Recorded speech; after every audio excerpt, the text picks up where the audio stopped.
पाकिस्तान के छात्र यूक्रेन से भारत का तिरंगा लेकर उसकी आड़ में वो निकले। अब देखिए, हमारे देश में भी कैसा चल रहा है, मैं तो हैरान हूं। इस देश में के प्रयत्नों से अगर कोई चीज अच्छी होती है, हो सकता है जिसको सहन नहीं होता है चुप रहे, ये तो हो सकता है, तारीफ न करे, ये भी मैं समझ सकता हूं। लेकिन उसके विरुद्ध मैं तो देखता हूं, इन दिनों भी पत्रकार मुझे पूछते हैं, क्या सचमुच में आपने टेलीफोन किया था यूक्रेन को? सचमुच में आपने पुतिन को फोन किया था? मैंने कहा अब कॉल डिटेल निकलवा दो, मैं तो क्या थक गया मैं के जवाब नहीं देते हुए। अब इन लोगों को क्या करूं? नहीं, ऐसा पहले कभी हुआ नहीं जी। पहले तो ऐसा पहले कभी हुआ नहीं, दो राष्ट्राध्यक्षों से बात करके अपने छात्रों के लिए रास्ता निकाल दे। इसलिए मुसीबत यही है कि इन्होंने कभी सोचा ही नहीं था कि हिंदुस्तान के तिरंगे की यह ताकत होती है।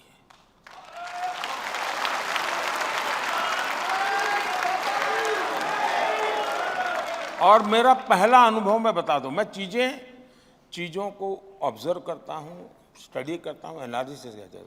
मैं पहली बार कब अनुभव हुआ, जब नेपाल में भूकंप आया, तो हम जितनी मदद हो सकती थी हमारी तो जिम्मेवारी थी, क्योंकि और मुझे एक अनुभव था गुजरात के भूकंप के बाद काम का, मुझे अच्छा अनुभव था, तो मैं खुद चीज़ों को लीड करता था, मोबिलाइज करता था।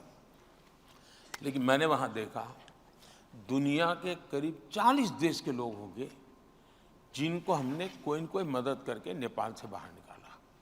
तो उस दिन मैं समझ गया कि अब तक ह्यूमैनिटेरियन ग्राउंड पर हेल्प, इसका ठेका पश्चिम का है। मैंने तय किया ये ठेका मेरा रहेगा।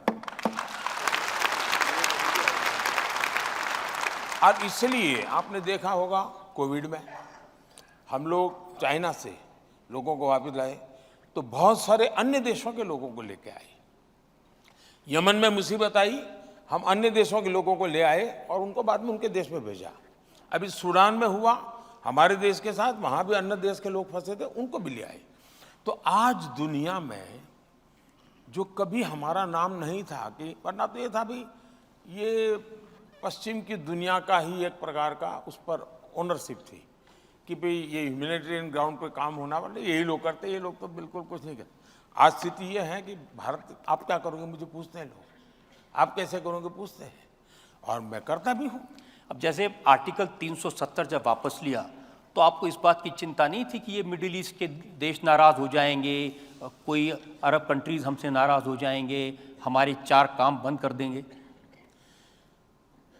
अब देखिए, बहुत अच्छा सवाल है और ये जवाब मेरा शायद थोड़ा लंबा हो जाएगा, और शायद पहली बार मैं इस विषय को आपने मुझे ऐसी जगह पे छू लिया है कि शायद मैं कोशिश कर रहा हूँ इसको आर्टिकुलेट करने की, क्योंकि एकदम से आपने पूछा है तो।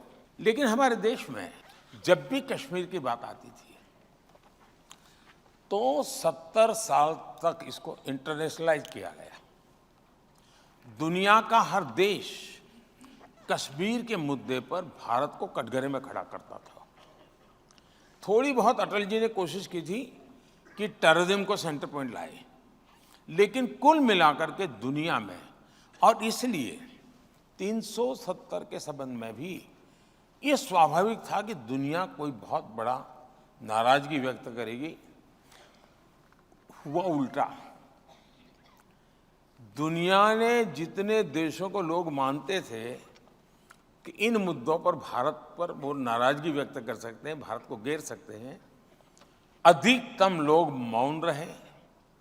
जिन्होंने कहा वो ये कहा कि ये उनका इंटरनल मामला है। दुर्भाग्य ये है कि अरब देश तो शांत रहे, दुनिया के सभी इस्लामिक देश शांत रहे, मेरे देश की कांग्रेस चू चू करती रही।